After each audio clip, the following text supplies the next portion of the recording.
Ẹ káàbọ̀ sórí ìkànnì yìí níbi tí a ti ń sọ òtítọ́.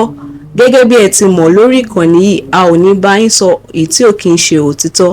Mo fẹ́ kẹ́ bá mi like, comment, share. Ẹ jẹ́ ká jọ wo fídíò yìí.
Yorùbá kì í mọ yìí tí wọ́n tó bá bọ́ sọnù wọn a máa sáré ká.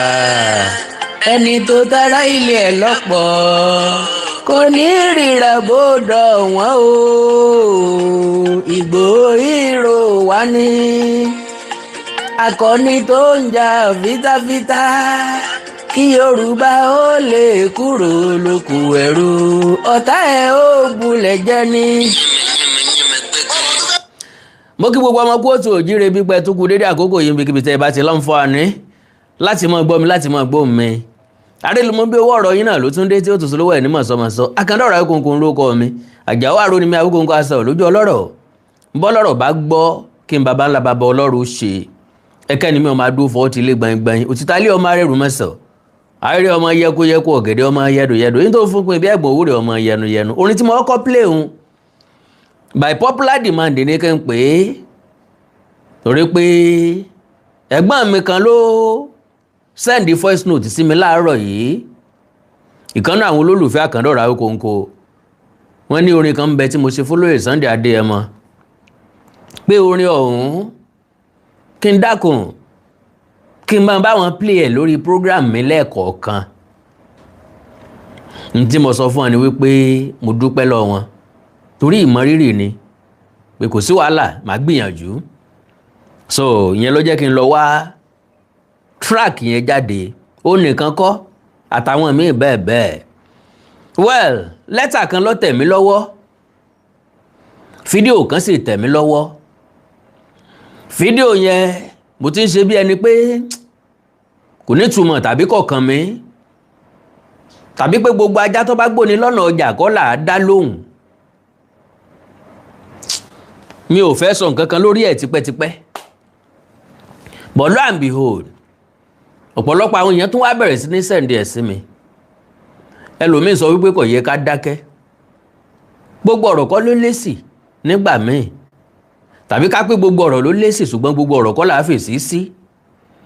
Kó tó di pé wọ́n tẹ̀síwájú ẹ jẹ́ kí n lo few seconds láti kẹ́dùn ikú àbúrò wa kan tó ń jó lórin fújì Mọ́tọ́lá ní Mọ̀rúfù. Òun náà la gbọ́rọ̀ òyìn ìbànújẹ́ láìpẹ́ yìí nípò dágbére fáyé. Ṣé bí kú ṣe pààyàn náà nù? Ó jíǹjìǹjì bí gbogbo á ṣe jí. Ó lọ síbi àríyá lónìí gẹ́gẹ́ bí ìròyìn tí ń tẹ̀ mí lọ́wọ́. Ó délé ó wọ balùwẹ̀ ni wọ́n lọ ṣubú nù balùwẹ̀. Tọ́lá ní sí bẹ́ẹ̀ ní kò gbọ́ ọjọ́ ayé ẹ̀ ó fọmọ fìyàwó fi òbí fi ẹbí fi ará sílẹ̀ lọ ròyìn ìbànújẹ́ gbáà ni torí kí lọ́jọ́ orí ẹ̀ ó jẹ́ nǹkan tó dùnyàn tó bá yàn lọ́kàn jẹ́ ṣùgbọ́n alápàdúpẹ́ bí ọlọ́run ọba mi ò sí adìẹ ọlọ́run ọba ni gbogbo wa ó kó wa nú àgò ni ilé ayé tá a wà yìí inú àgò ló jẹ́ bàbá kádìí ẹnu àgò yìí tó bá mú wá ẹsẹ̀ láti nawọ́ mu ó ń dágbére fáyé lọ́ntì ẹnu gẹ́gẹ́ bẹ́ẹ̀ náà ni gbogbo wa o adìẹ ọlọ́run ni wa ní tó bá wù nínú rẹ̀ nínú wa ní mú pa lójoojúmọ́ ẹni tí ọ̀wá ní kú tó kú bàbá rẹ̀ ò ní dìgbòrò sí àwáyé kú ò sí gbogbo àti dágbádá ẹ̀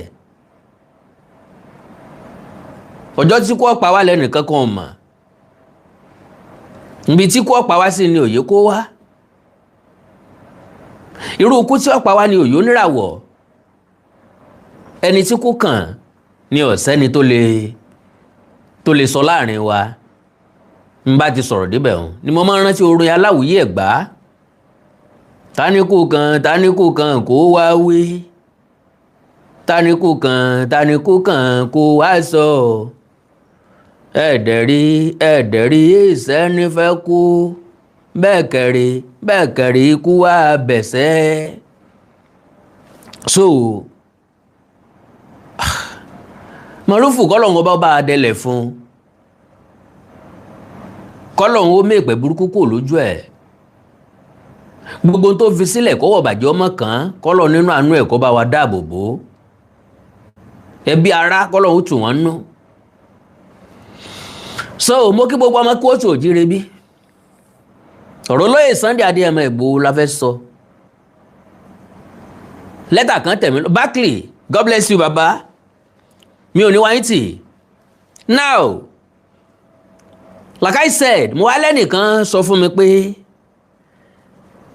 orin tí mo ṣe fún Chief Sunday Adéyẹmọ Ìgbòho kí n dákun kí n mọ báwọn play ẹ̀ lẹ́ẹ̀kọ̀ọ̀kan gbogbo ètò tí n bá ń ṣe kọ́ ni yóò jẹ mọ́ Ìgbòho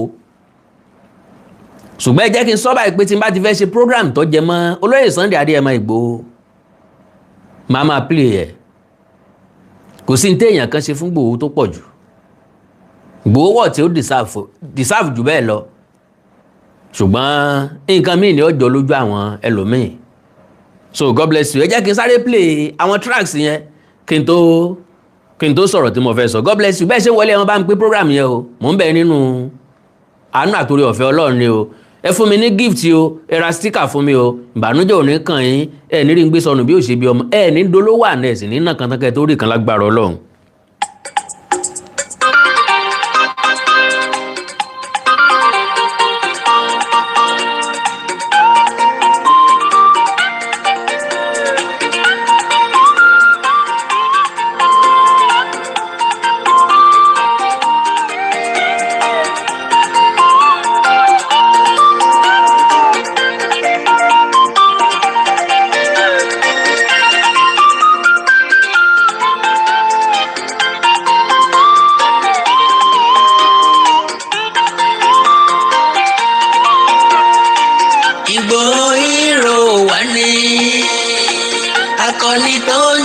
fitafita kí Yorùbá ó lè kúrò lóko ẹrú ọ̀tá ẹ̀ ó bulẹ̀ jẹ́ ní.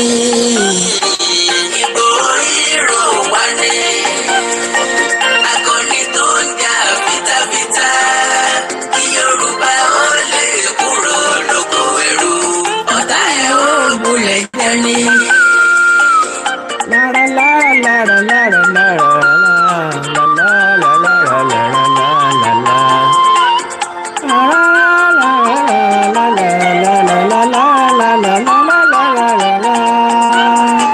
Yorùbá kì í mọ yìí tí wọ́n tó bá bọ́ sọnù wọ́n á máa sáré ká ẹni tó tara ilé ẹ̀ lọ́pọ̀ kò ní ríra bódò wọn o Ìgbòho wà ní.